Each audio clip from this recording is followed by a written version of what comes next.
Hello friends, and welcome back to my channel and to our first term review of our homeschool year 2025-2026. I'm excited to share just how things went the last 3 months or so. Some really good things and of course difficulties along the way as we pivot and learn to grow as a family. In this video, I'm also just giving you basically a little life update, but mostly school update. I'm going to share some highlights from our term 1.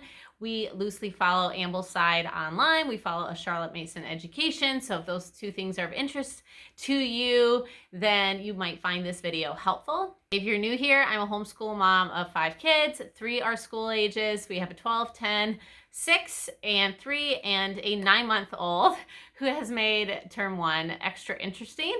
So welcome here. And on this channel, I share a lot of our homeschool journey and just homemaking and motherhood tips also along the way. I'm so glad you're here, and if you find these videos helpful, then please subscribe down below and give this video a thumbs up. So we kicked off our 4th year with using loosely Ambleside online, making it work well for our family, and I have quite a few videos explaining how we do that in my homeschool playlist. So we have a year 6 student, a year 4 student, and my first year 1 student. This is my first time following like a full year 1.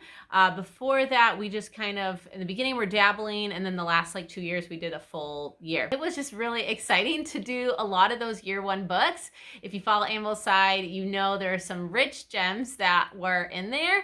And we did a lot of them. I did a lot of them with my older daughters just because when we first started, I wanted to introduce those books to them. And so they've just been a delight. And also this term has taught us how to work really as a family of 5, and I'm gonna share how I planned out this term with the baby and our summer. I never had a chance to actually show all the curriculum that we're using this year, my big curriculum video. I just never had a chance to film it, so I'll get to show you with you a little bit of that. Also never had a chance to share my planning video, and I changed quite a bit, and it worked really, really well for us. So I'm gonna open my planner today, and I'm actually gonna show you kind of how I ran our term 1 to make the most of our time, because I've seen the last few years, we usually do like a 4-day school week, and so I needed to take that into account. We have co-op, we have extracurricular activities, wanted to take those things into account, but still I value the work and effort that goes into the Ambleside curriculum and the Charlotte Mason style of education, and so I still wanted to make the most of those rich books. And how could I do that and also have less school days? So I'm going to show you that. Hopefully that will be helpful, but I want to start off this video with sharing just some of our highlights from each of my kids, and I'm going to start with my year 1 first grade student. So my year 1 student, usually I share like books that they didn't really care for and then books that they loved. Honestly, in year 1, there was no book that he was like, oh, do we have to read this again? He liked it all. Shakespeare, the 50 famous stories, the Blue Fairy book. We did utilize our Yoda in a few places with that. He really, really loved all of the books. But his favorite was Paddle to the Sea, which we haven't finished yet. I think we finished this either term 2 or 3. You know, you're only reading like one, basically. Paddle to the Sea is like 1 page per week. That's the beauty of a Charlotte Mason education. You're not rushing through any of the books. You're getting a little bit each week, and that allows you to really embrace the stories and the characters and just develop with them and across all of the years. There's no rushing through this curriculum, which I love, love, love. And I find that we get so much more out of it, and we also remember so much more of it too. So he loved Paddle to the Sea. We're really excited to see where Paddle will go on his adventures. He's, you know, right now he's in Lake Superior, and we're following him on the map, and we're gonna just see how he ends up in that sea. And so it's a really gentle way of introducing some geography to him as well. So I love the Holly Clancy and Holly books. I think they're some of the best books out there for the younger years, and even the older children are wonderful. I'll also say with my year 1 student, because he has 2 older siblings, my year 4, my 5th grader, she absolutely loves the Aesop fables. She there's a possibility that she memorized all of them by her own desire because she's passionate about it.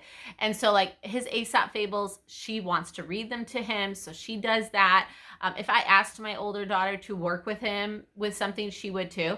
So that's a really wonderful thing as well, as your older kids will help.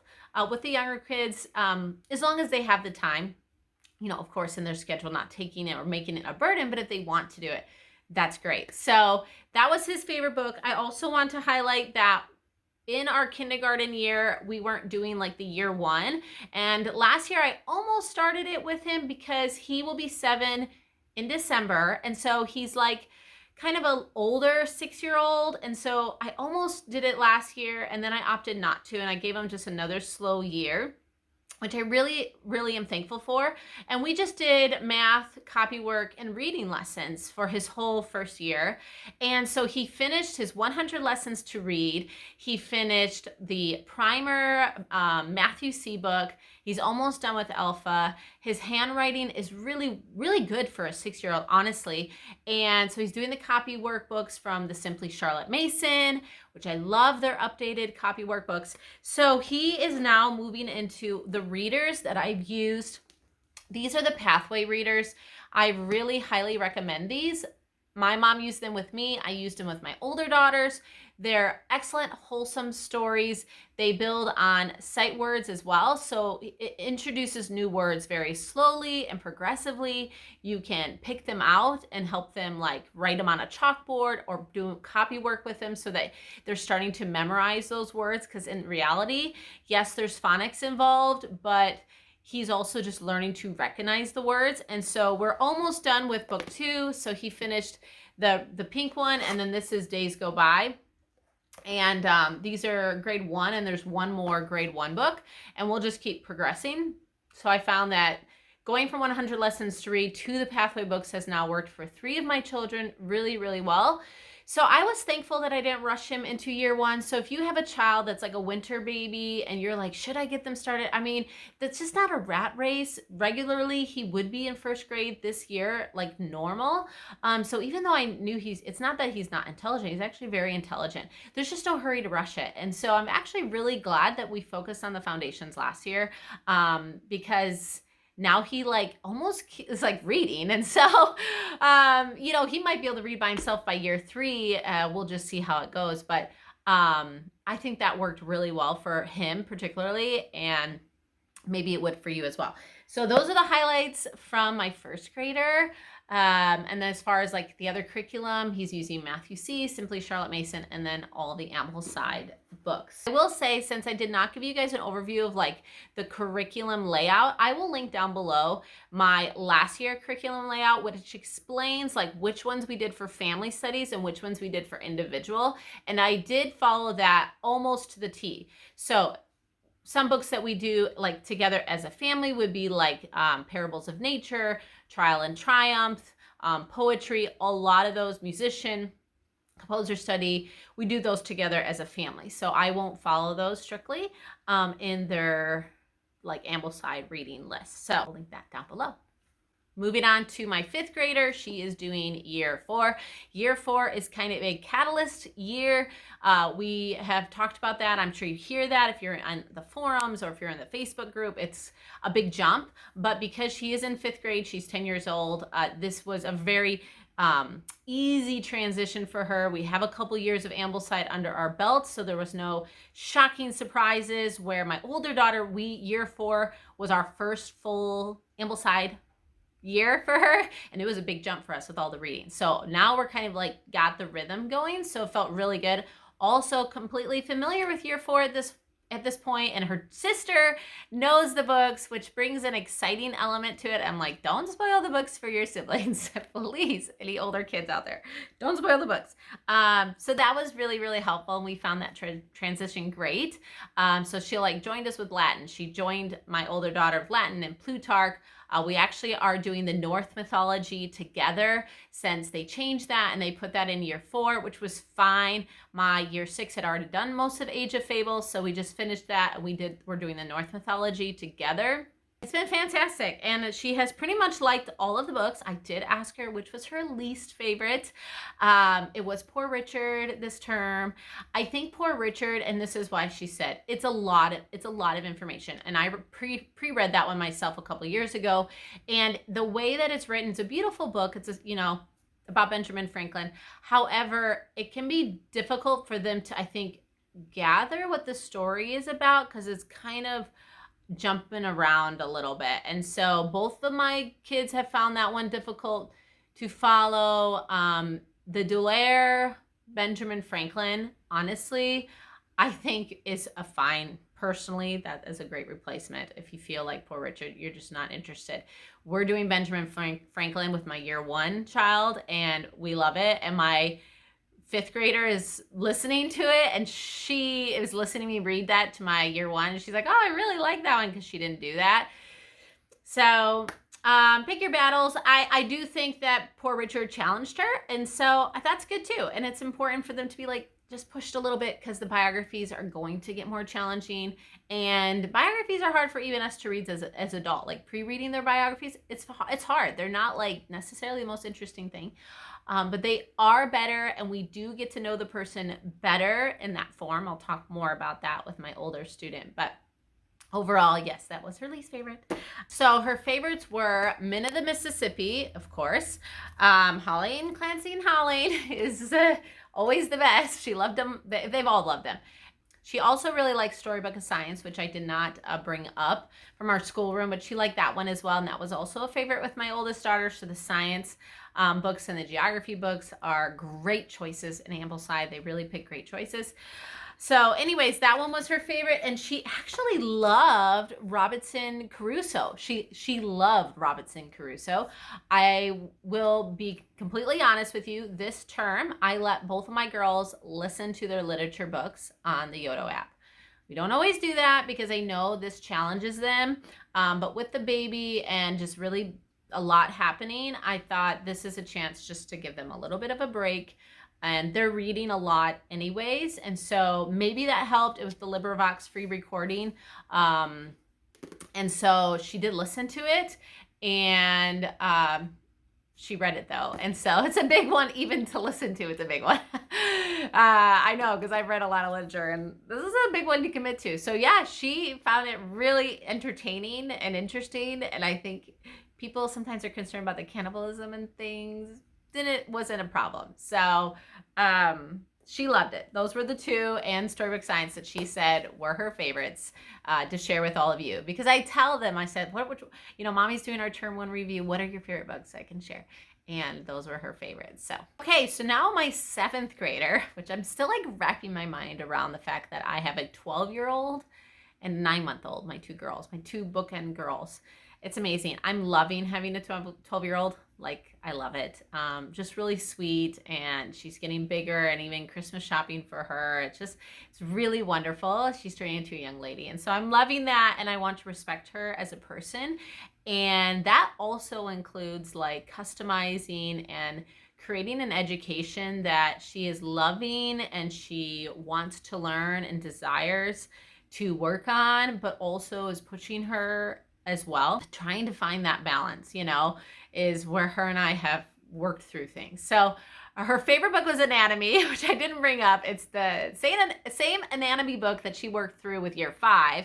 She's still been going through it, but she has just gotten more and more engaged. It's all the books she rents from the library. It's all the books that she wants. Half of her Christmas list were anatomy things. So she is completely interested, and she knows more about how the body works than I do. My husband did kinesiology in college, and he's a personal trainer. She asked him all the questions, and sometimes, I don't know, she's really learning a lot. So that was her favorite book. She still likes her biographies. Einstein was the one that she liked of all the books. I meant to tell you the one she didn't really care for. Story of the World. Not a surprise there. She's never really cared for the spine, her history spines, just in general. And I think it's just because it is a lot of information. However, I do think this was our first introduction to Story of the World. The chapters are long, so we did have to break it up quite a bit. But I think she actually maybe preferred that over George Washington's world and Abraham Lincoln's world. So we'll see. We're going to be going into ancient times. We're going to be returning and have the Augustus world. And we're going to see how that goes. But what I did to make it not as much of a burden for her is I actually went through Story of the World myself, like some pre-reading, and I deleted about, I don't know, a couple of chapters. That was my personal just choice, half chapters, sections that I felt maybe weren't as necessary, but still got to make sure that she covered like World War I, World War II, the Cold War, Civil Rights Movement, all the things that I felt like were really vital for her to have in that, because I knew that in high school we're going to circle back to the modern age, and so she might have a better grasp of like worldwide culture at that time. So that was one way that I kind of compromised and made it a little bit lighter for her, just because we have our co-op and we have things that she's doing in church and music. And so I felt like that was a good compromise there. And then her favorite book was The Hobbit. She could have read this one. Oh, no, I'm sorry. She did read this one. I think I mentioned that she listened to this. No, she did not listen to this. She read this. I don't know why. She actually has no books that she's using the Yoda for at all this year. No, she was actually asked me if I could get the Story of the World on Yoda, but the audio was pretty expensive, and so I just wasn't ready to make that investment for that. So that was the one she actually wanted to listen to. No, she actually read this book. So, and I found this on Thrift Books, and it was like literally in perfect condition. And so she's going to finish this, I think, in the first like 3 or 4 weeks of term 2. So that's exciting. She loved this book. So one thing I wanted to mention with my older student, as we're, getting to things that maybe aren't not as readily delightful that we have in the younger years, but are still really important, and I have brought her alongside me in talking about this, so that's not just me telling her like what to do. And in school education, we're reading that volume with some of my homeschool friends, and she really talks about how it's important that we do some books that are difficult, because it is teaching us self-discipline, even when something is that we really, really want. Like, let's say for her, as an example, would be anatomy. There might come at some point where she's going to have to learn things involved in medical or nursing or anatomy that she doesn't like, right? Maybe some higher math or chemistry, and she's still going to have built in that self-discipline to spend 15-20 minutes working a day on something that maybe isn't the most interesting thing. And she's in 7th grade. She's 12. And so I think that's at the age where we can expect that without feeling like, oh, she's not delighted in this. Should I drop it? And I don't think at this age that is maybe the best choice. Bite size it, sure. Make it manageable for her. Delete things here and there, yes, but still work through, I think, some things. Now, when they're younger, I think you have to really be careful about that, because I feel that I've been a piano teacher for 15 years plus 18 years or something, and with the little ones and reading Charlotte Mason's volumes, it's not only important, it's like vital that it brings them delight. They need, everything should be just rich and beautiful and wonderful. And then it comes to a point when they get to junior high and high school, and we can now try to read some things that maybe aren't as interesting, like the Cold War, because it's important. So I read her some of the school education that I was reading, and I think she was like, yeah, she understands. And so she's working on that, and I'm really proud of her for the effort that she's putting in and learning to do that. So overall, it's been good. I'm going to talk about a little bit about how our schedule worked, and I'll go into more detail about things just in general in life. But obviously this term I had a baby that was from 5 months to 9 months, because we started the first week of August, and then we had some time off. We were in South Dakota for a few weeks. I think I might share some highlights at the end of this video if you would just want to take a peek into our trip.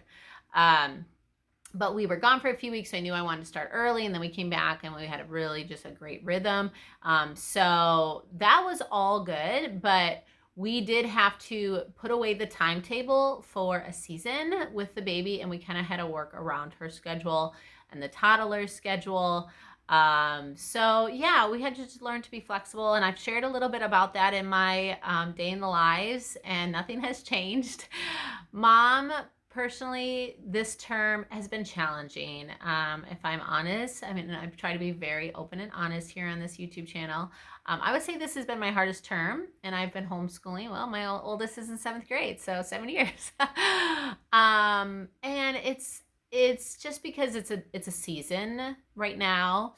If you've been following me on this channel, I've been on here for a few years. I love to work out, and I'm kind of a health nut and love to do all those things. Plus craft. I also love to read. Like last year I read like almost 50 books. I was sharing with you guys like my books that I was reading each term. And so much of that handicrafts, book reading, working out has had to take a back seat in this season in homeschooling and homemaking and being a mom. And that has been very hard for me to accept. So if you're feeling that and you're struggling too, it's okay. We're doing a good thing, and there's going to be a time when we'll be able to read 100 books every year. So pretty much, yeah, the books that I have read are ones for book clubs, or books that I need to read, like my Charlotte Mason volumes that are part of my mother education.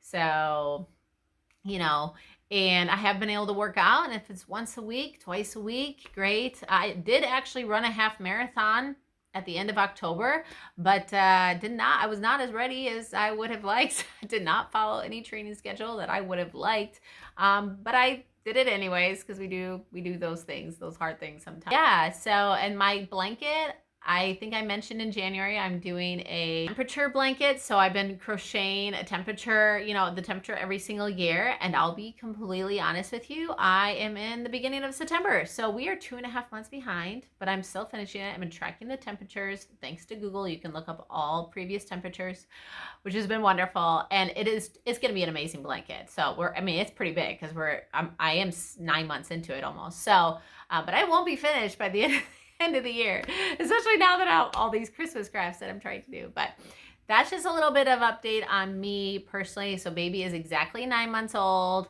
9 months in, 9 months out, not quite with baby number 5, but I'm, in the new year, I'll work through just getting myself back completely. But that's a little bit of an update on me. I'd love to hear an update of how you're doing, how your school year is going, and, just encouraging you guys to take it one day at a time, trust God. He's caring for us, he's sovereign, and he really is orchestrating every day.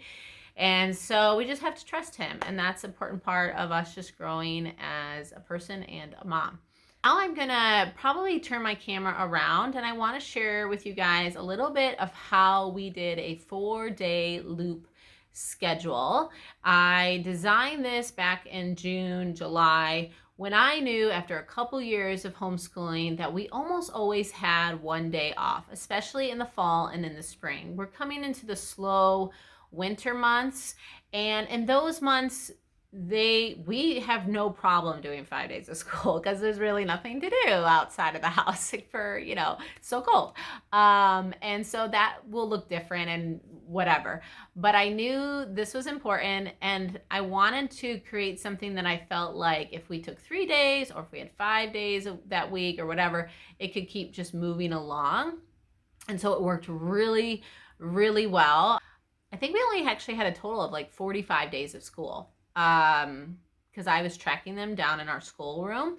And so it was only about 10 to 11 actual 4-day weeks, but we did get all of our term done. And so it did work. And that was over the course of August, September, October. And so we're doing our exams this week, so all the way through November, because we're out of town for Thanksgiving. So yes, so 4 months, we only did about 45-ish days of school, about 10 to 11 weeks, 4-day school, and we finished it all. That's 2 weeks of vacation and co-ops and days off and birthdays and whatever, all the things. So let me turn my camera around and show you guys a little bit of what that looked like. This is my homeschool mom binder that I have shared in a previous planning video, which I will link down below. And I'm just going to share with you guys how we did this 4-day loop schedule, which really helped us stay on target with only having 3 to 5 days per week of actual focused school. So this is the loop that we made for our family subjects. So if you want to like screenshot it, if you find something like this helpful, again, we're pulling from like the Ambleside schedule, but we do some of it as a family. As you can probably see, some of these things would be generally individually put. Mostly this one, the Plutarch, even the composer study, geography, and some of those we do as a family. The red ones I'm only doing with my upper years, and so those would be my 2 older daughters, and we were just rotating Latin and Plutarch, and we're doing the Norse mythology here. And so this has just been, in general, really, really helpful. Was it perfect? No, by all means, it wasn't. And there were many days this term compared to our previous years where, due to the baby, we did not get our family subjects done. But in general, I would say 80% of the time we got them done, just not as much as we would normally. I'm hopeful, though, for the winter term that we will be able to get back to more of sort of a timetable where our family subjects for this term, we basically did when she went down for her nap. I would go do family subjects, and then I would work with my 6-year-old and then 3-year-old, and then I would go with my girls. And so we'll see what that looks like in the new year. So this is kind of how I used this little chart. Like, these things were once a week, these things were twice a week, or daily things that we don't do. And then I kind of knew how to break up her schedule. So on the back, this was my year 6 students 4-day loop schedule. And so the things that were in the marker, she did daily. Okay, so I knew these would at least get, like, she didn't always have something to write in her timeline, but she could just, if she did, she needs to do it right away. And so she could check that. So this is just Story of the World, and like The Hobbit, she would just do 4 pages a day. So we found these daily things helpful. And then I rotated her like biography readings, and same with like Bible, New Testament, or Old Testament. And then some things that were just once a week. Some things were only 6 times for the term, like the Children of History of the World and Periodic Table. So we just rotated those because they were only 6 times a month. And then this, if we had that for 2, there was like 2 weeks we had that. And so she just did typing on the off weeks. She's a very good typer. We've passed the typing classes, but it's good for her to practice because she'll probably start typing some narrations here in the near future. So then here is my year 4 student. Again, same thing. I kind of figured out what was once a week, what should be done daily. None of her stuff needed to be done daily. Maybe twice a week just to break it up because there was like 2 readings, etc. So then I took this information and I went ahead and made her 4-day chart as well. So her 4-day chart, this did not take her long. So she's in 5th grade, but I still felt like, yeah, once we broke this down, it probably only took her an hour to an hour and a half for her to do her independent work. And Caruso was the longest thing, and she was listening to this on the Yodo. And that was about 20 to 30 minutes, well, maybe about 20 minutes per day, but she was listening to it. The rest of these are all very short readings. We use Matthew C. We use the Simply Charlotte Mason Using Spelling Well for her language. And I did introduce written narrations to her this term, and so she's working on doing that as well. We're using The Good and the Beautiful for cursive because we have finished the Charlotte Mason, Simply Charlotte Mason, and we're using The Good and Beautiful for typing as well, which we did before. So this is kind of how we broke up her things. Men of the Mississippi, Answering the Cry, and Gregory Mendel. All of those were not every week, and so she just had them once or twice. So we use this, and then every week I use the weekly lesson planning chart that I've shared in my previous planning video, which is what I linked down below, and I would just write out each week the exact pages or chapter that she would need to do. Okay, and then this was my year 1 student. We actually have just a couple things left to here to finish, but I was like, well, we'll just continue. I can still give him his exam, no problem. Same thing, what was once a week, what was every single day. And so took this information and transferred over. I'm very old-fashioned and I just like to write out things. So this was my 6-year-old. I read everything out loud to him or one of his siblings. So he does his little short math, short copy work, short reading, or at this point he was reading to me from the Pathway Readers. We read a short Bible. All of these are short books. So I think probably the longest was the Blue Fairy and the Just So stories, Shakespeare, Burgess. So those are actually probably the longest books. We did utilize the audiobooks for the Blue Fairy, the Just So stories, and the Burgess book. So those 3 I allowed him to listen to on his headphones. I am familiar with the books, and so I know the narrations, what his narrations should look like, what they should include. So I felt really comfortable with that, and that helped me just divide my time a little bit because I have the toddler and the baby as well. And so that worked really well for him. He loved all of these books and things went really, really well. So in general for us, the 4-day schedule worked really well. We have co-op on Wednesday every other week in the fall and in the spring.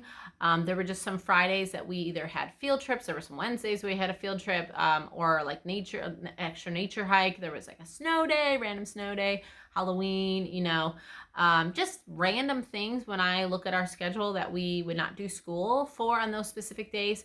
And if I would have written out our Ambleside schedule for a full 12 weeks times 5, so that would be 60 days, we wouldn't be done until like January. And we have 3 terms that we're trying to do this year. So in the long run, yes, of course, if you looked at how I broke that up, they are doing a little bit of extra work because we're doing it in 4 days and not in 5. You really only probably the year 7 feels that a little bit, but they completely understand how this works. Now, there were a couple weeks, maybe 3 or 4 weeks, where we had a full 5 days because there was nothing going on. That was basically like in August. And then there was like maybe 1 or 2 weeks in September and October. And so with that, you're actually getting an extra day. And so that's how it helps you stay on target. Because when you do have a full 5-day week, then if you have a 3-day week or something, it all kind of works out. And so I love the freedom of being able to homeschool and just be like, oh, we need to take today off, et cetera, et cetera, et cetera. And I was that way. I had been that way for 7 years, but the last couple of years that made us just year-round school, which is fine. I don't mind year-round schooling, but I'd rather have like 2 to 3 months off in the summer. And so this past summer, I was like, how can I figure this out? And so the winter term, we're going to continue with the 4-day schedule because now they're used to that workday load, but we don't have our like co-op. We don't have too many field trips. We have like 2 or 3. So we're not going to have a lot of like random days off except for snow days here and there. And so we actually will probably finish it fairly quick. I'm guessing like the middle of March, maybe even the beginning of March. So we'll see. We have a vacation at the end of February. And we'll see how that goes. But that'd be great because if we can do that, then we can still have a couple months off in the summer. If we can, we can't. If we can't. So anyways, that's worked well for us. If you have questions about the 4-day schedule, let me know down below.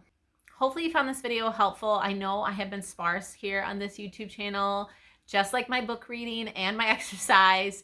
It's an extra above and beyond my caring of the home, but I do love to share in this space. I love to hear and get to know you guys in the comments and how your school is going in any way that I can just encourage you and uplift you in this good and beautiful thing that you are doing for your family. So I hope that you stick around as sparse as the videos might be right now. I'm hoping to get back to more regular content. If there's something that I missed this fall, like a curriculum video or planning video or something, or a question that you might have for me, these sit-down videos are definitely easier to film.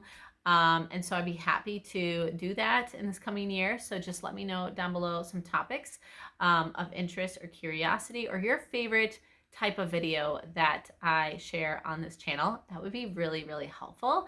So I will have some holiday content coming up in the next few weeks because that stuff is so much fun to share and very exciting. So I look forward to touching base with you guys soon. And until then, thank you so much for joining me today, and I will see you next time. Bye.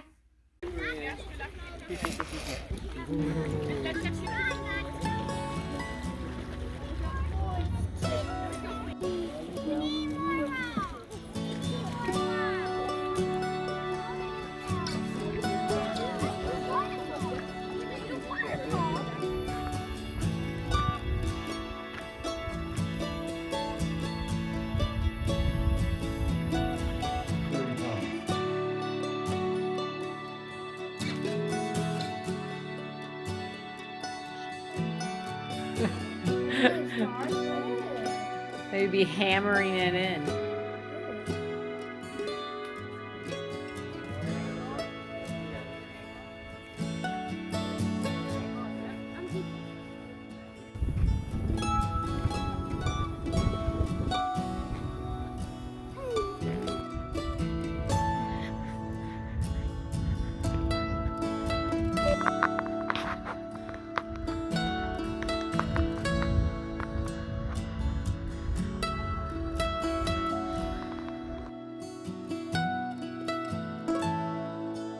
A fight for it?